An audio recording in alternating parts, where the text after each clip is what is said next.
আমার এই ভিডিওটা করার উদ্দেশ্য আছে একটা, সেটা হলো যে হয়তো আমি কোনোদিন থাকবো এই ভিডিওটা আমি পোস্ট করে যেতে চাই, কেননা পোস্ট করলে হয়তো কোনোদিন আমার ঘর হয়ে যাবে, কিন্তু ঘরটা কিভাবে করেছি সেই স্মৃতিটা থাকবে না। এই কারণেই এই ভিডিওটা করে আমি আমার স্মৃতি হিসেবে আপলোড করে গেলাম, যেন পরবর্তীতে আমি কোনোদিন মনে চাইলে দেখে নিতে পারি। এই ঘরটা করার জন্য আমাকে 3 তলা ফাউন্ডেশন দিতে হয়েছে। আমি 3 তলা ফাউন্ডেশন দিয়ে 1200 স্কোয়ার ফিটের জায়গা নিয়ে আমি এই ঘরটা করতেছি। এই ঘরে আমার কলাম দিতে হয়েছে 12টা, রুম হবে 6 এবং 6টি রুমের ভিতরে আমাকে বেডরুম হিসেবে ব্যবহার করতে পারবো মাত্র 3। বাকিটা থাকবে কিচেন রুম, ড্রয়িং রুম এবং ওয়াশরুম মানে বাথরুম সহ মোট 6টি রুম বিশিষ্ট আমার এই ঘরটি।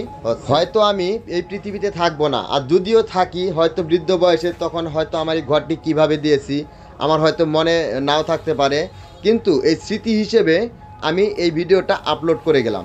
শুধু ফেসবুকে আপলোড না, আমি এই ভিডিওটা আমার ইউটিউবে আপলোড দিয়েছি। অবশ্যই আপনারা চাইলে সেখানেও দেখে নিতে পারবেন। আমি সেই ভিডিওটা আপলোড দেওয়ার কারণ হলো এটাই একমাত্র, আপনাদেরকে বুঝাইলাম যে স্মৃতি হিসেবে আমি এই ঘরটা মানে এইভাবে দিয়েছি, স্মৃতি হিসেবে আমার এই ভিডিওটা আমি রেখে গেলাম। আমি যখন এই ঘরটা দেই তখন অনেকেই আমাকে বলেছিল যে এই ঘরটা তুমি কমপ্লিট করতে পারবে না। আমি বলেছিলাম যদি ইচ্ছে থাকে তবে আমি সফলতা এখান থেকে অর্জন করতে পারবো, পুরো ঘরটাই আমি সফলভাবে দিতে পারবো। তবে আমি এখন চাচ্ছিলাম যে 1তলা ফাউন্ডেশন মানে 1তলা কমপ্লিট করব, মানে 1তলা ছাদ দিয়ে পুরোটা কমপ্লিট করে থাকবো।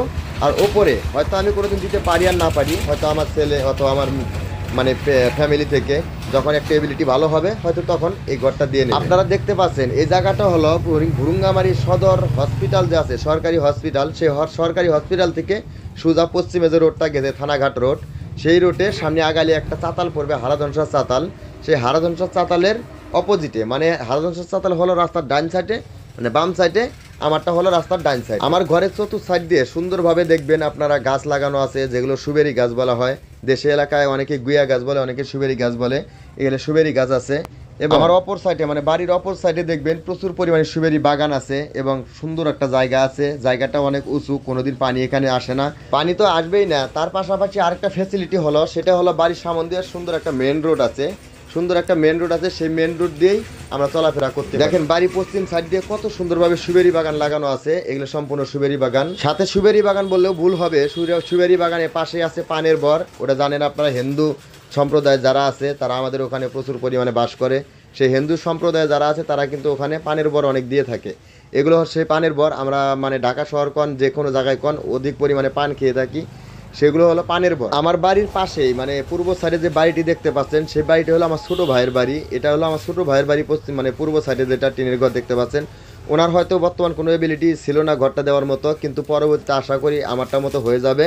আপনারা সবাই ওনার জন্য দোয়া করবেন, আমার জন্য দোয়া করবেন, যেন সফলভাবে আমাদের কাজগুলো আমরা সম্পন্ন করতে পারি। তা আমার এই কাজটা কেমন হলো অবশ্যই আপনারা কিন্তু কমেন্ট বক্সে জানিয়ে যাবেন, আপনার মতামতটা অবশ্যই কমেন্ট বক্সে জানিয়ে যাবেন। আমি প্রত্যেকটা মানে ভীম যেগুলো বলে নাকি কলাম বলে, কলামের কাজ সহ নিচে যে কাজগুলো করা হয়েছে, ব্যাসের কাজ, কলামের কাজ, গ্রেড ভীমের কাজ, বাকি যে কাজগুলো করা হয়েছে সম্পূর্ণ করেছি আমি পাথর দিয়ে। আর পাথরগুলো হলো 3/4 ডাউন আর হলো হাফ, এই দুইটা মিক্সার করে আমি কাজগুলো করেছি।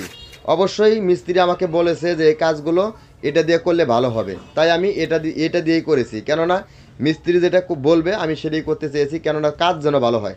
আমি মিস্ত্রিকে একটা কথাই বলেছি, আমার কাজ যেন ভালো হয়, আমার কাজে যেন কোনো প্রকার ত্রুটি না থাকে। প্রত্যেকটা কলামের সাথে আমি বস্তা দিয়ে দিলে নাকি কলামগুলো ভিজা থাকে, এই কারণে বস্তা দিয়ে দিছি।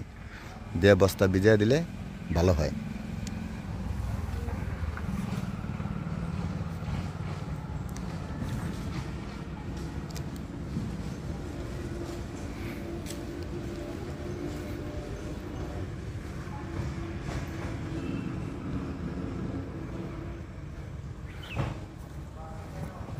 দূরের থেকে দেখানোর চেষ্টা করব।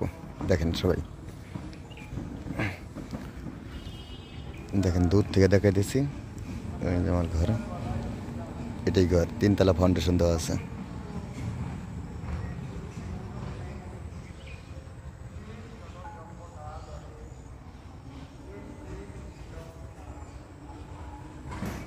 আমার বাগান, এটা আমার সুবেরি বাগান।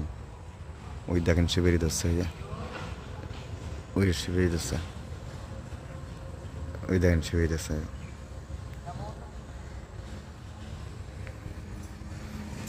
ওই যে আরো ইট আনা আছে দেখেন, এগুলো আমার ইট, এটা ছোটো ভাইয়ের বাড়ি, এটা আমাদের পুরাতন বাড়ি। ওই যে পাশে বড় ঘর, এটা আমাদের পুরাতন বাড়ি, এটা আমারই জমিন। দেখেন ঘরটা পুরোটাই দেখানোর চেষ্টা করতেছি, পুরোটাই যেহেতু দেখানো যাচ্ছে না তারপরেও চেষ্টা করতেছি। দেখেন আপনারা দেখেন, ওই যে সামনে দেখেন মেন রোড, ওই যে গাড়ি চলাচল করতেছে। আর এই পুরোটাই আমার সুবেরি বাগান। দেখেন পুরোটাই সুবেরি বাগান। যারা যারা দেখবেন আমি পুরোটাই দেখানোর চেষ্টা করতেছি।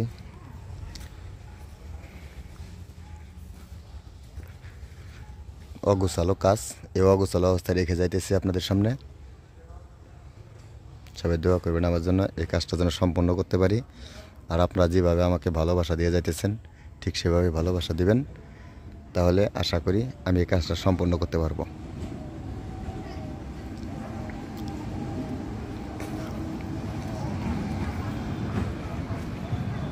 দেখুন এই যে সুবেরি বাগান, দেখেন এদিক দিয়ে আমি ফাঁকা রাখছি একটু নিজেকে যাওয়া আসা করার জন্য, কারণ সুবেরি গাছ আছে।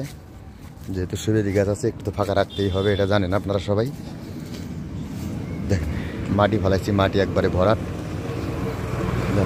মাটি পানি খাওয়াইতে খাওয়াইতে একবারে ভরপুর করে ফেলাইছি। বগল দিয়ে আইল বান্ধে দিছি, মানে মাল্লি যেটা বলে, বান্ধে দেওয়ার পরে তারপরে পানি খাচ্ছি। পানি ছাড়তে ছাড়তে পানি খাওয়াইলাম প্রচুর। এখন মোটামুটি আবার তো কলামগুলো শুকাক, শক্ত হোক, মাটিগুলো বইট খাই, বসে যাক ভালো করে, তারপরে বাকি কাজগুলো আমি সম্পূর্ণ করব।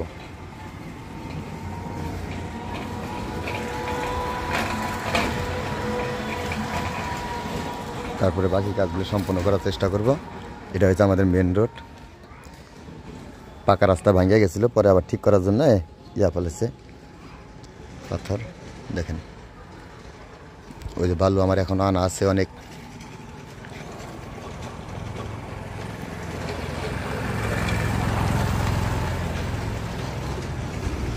আশা করি ওটা বুঝছেন, এটা কিন্তু চাতাল। দেখেন এটা চাতাল, ওই যে এটা হচ্ছে চাতাল। এটা আমাদের মেন রোড। আমি এখান দিয়ে বের হব, এই যে বাড়ির ভিতরতে এখান দিয়ে বের হব, এখান দিয়ে বাড়ির ভিতরে ঢুকবো। ভবিষ্যতের প্ল্যান আমার, যদি কোনো দিন আমাকে বাড়ির ভিতরে ওই দিক দিয়ে ঢোকার সমস্যা হয় তাহলে আমি এদিক দিয়ে ঢুকবো। এদিক দিয়ে আমার এটা বেডরুম, এটা বেডরুম, ওইটাও বেডরুম। এটা পুরোটাই ড্রয়িং রুম হিসেবে রাখবো আমি, মানে গেস্ট হিসেবে থাকবে। গেস্ট রুম, যেটা গেস্ট রুম এক্সট্রা থাকা রাত্রিকালীন থাকার জন্য ওই পাশে আছে। আর পুরোটাই বেডরুম, এটা বেডরুম, এটা বেডরুম। আর এটা আমি কিচেন রুম হিসেবে ব্যবহার করব। আর ওই পাশে ওইটা হচ্ছে বাথরুম, গোসলখানা বাথরুমের জন্য আমি ওইটা ব্যবহার করব। আসলে হচ্ছে পুরোটাই আপনারা বুঝতে পারছেন যে আমি কীভাবে কাজটা করতে চেষ্টা করতেছি। ধন্যবাদ সবাই। আজকে আমি এই পর্যন্ত ভিডিওটা করলাম, আশা করি আপনাদের বোঝাইতে আমি সক্ষম হয়েছি। দেখেন আমি আবারও দেখাচ্ছি, রড দেওয়া আছে 8টি করে। দেখেন ওই 8টি করে রড দেওয়া আছে, একটা করে এর ভিতরে 8টা করে রড, 2টা আছে 5 সুতি করে, আর বাকি 6টা আছে 4 সুতি করে। দেখেন ওগুলো সবাই ওই দেখেন আপনারা দেখতে পাচ্ছেন, বাকি সব রড দিয়ে করা। দেখেন এখন বাকি কাজ আমি ইনশাল্লাহ রমজান মাসে পরে করার চেষ্টা করতেছি। দেখেন মিস্ত্রি কাজগুলো দেখেন একদম নিখুঁত কাজ। দেখেন আপনারা দেখতে পাচ্ছেন একদম নিখুঁত কাজ। ওইগুলো কিন্তু দেখা যায় ওটা কিন্তু রাবিশ। দেখেন এই যে পানি আপনারা দেখতে পাচ্ছেন, পানি মারছে। দেখেন পুরোটা পানি মারা আছে, মানে পানি উছলে গেছে এমন অবস্থা, যত পানি মারা হয়েছে। দেখেন আশা করি আপনাদেরকে বোঝাইতে সক্ষম হয়েছি। এই পর্যন্ত আমার সীমানা, এই যে এই থেকে এই পর্যন্ত আমার সীমানা। দেখেন এই পুরোটা দেখেন।